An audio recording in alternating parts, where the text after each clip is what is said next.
Hello everyone, it's BuilderBro07 and today I'm finally back with another weekly upload, and hopefully you guys have not missed me too much because today we're going to be building a LEGO Technic wall faller or wall roller for your FLL or competition needs. And this wall faller or wall roller comes in many different varieties and many different shapes and forms, and they're all used for one objective and purpose, which is to make your programs as reliable and as precise as possible. So without further ado, let's build our wall faller. And these wall fallers are something that I've just experimented with and have worked the best for me. So this is why I'm showing you guys it. So without further ado, let's begin.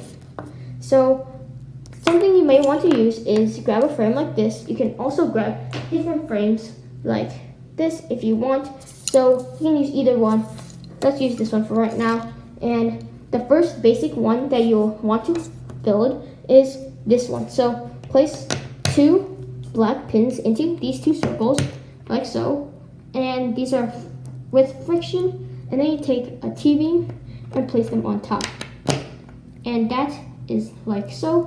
And then what you want to do is grab a wheel of your choice. So we have many different wheels of different kinds and different sizes that you can choose from, and let's choose this smallest one for now, and we can always switch to bigger ones later. So take this and then take a non-frictionless peg, and this is an axle and a pin. So what's going to happen is we're going to take the non-frictionless peg and place it in here, and then you're going to place it on the last pin like so.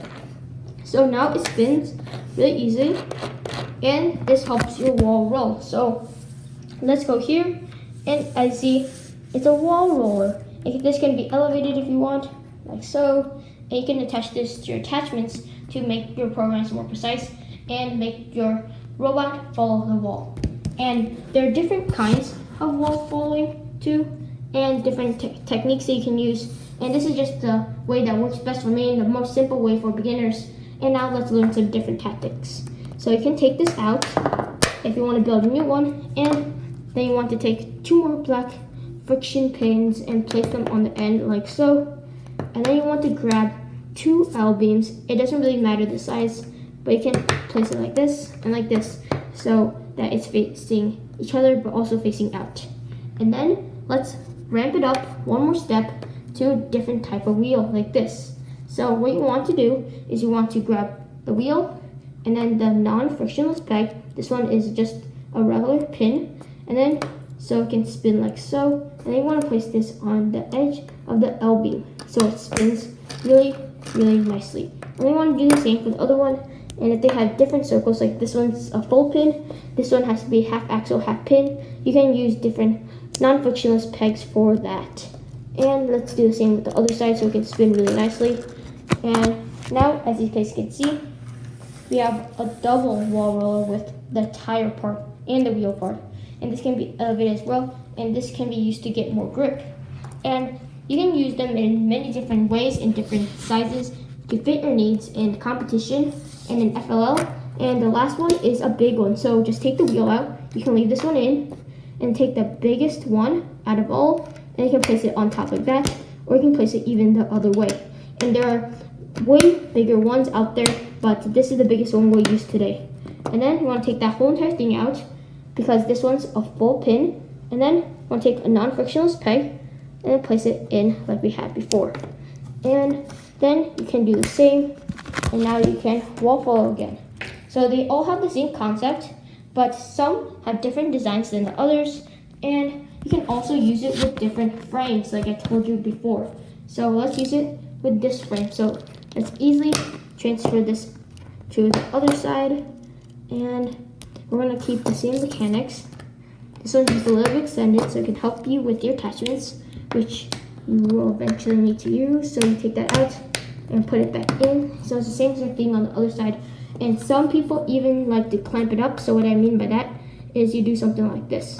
So let's get a certain type of pin for that. So we're going to grab this 3 friction peg and place it in like that. If you guys can see that right there. And do the same for the other side. Like so. So after you have done that, you can now place this in like that, and keep the same thing for the other side, but just make sure there's one friction small peg and one large peg, and then place it like that. And once you have done that, you can grate a 9 beam and place it like that, or even a 7 beam will work. You place one right here, and you can also get one right here, and then you want to place it like that. After you've done that, you might want to take another 2 black friction pegs or pins like so, and place it on right here, and finally right here. And now by clamping it up is like this. So one is right here, one is right here, one is right here, and there's 4 together, and this sits nicely on top and clamps it up like so. So the L beam can't come out, and it looks like this. So some people like to do this way. I'm not a huge fan of it, but you can always see which one works best for your robot, your attachments. And as always, it's been BuilderBro07. Be sure to like and subscribe. That really helps me out a lot. Build on. Have a great rest of the day, and see you in the next video. Peace out.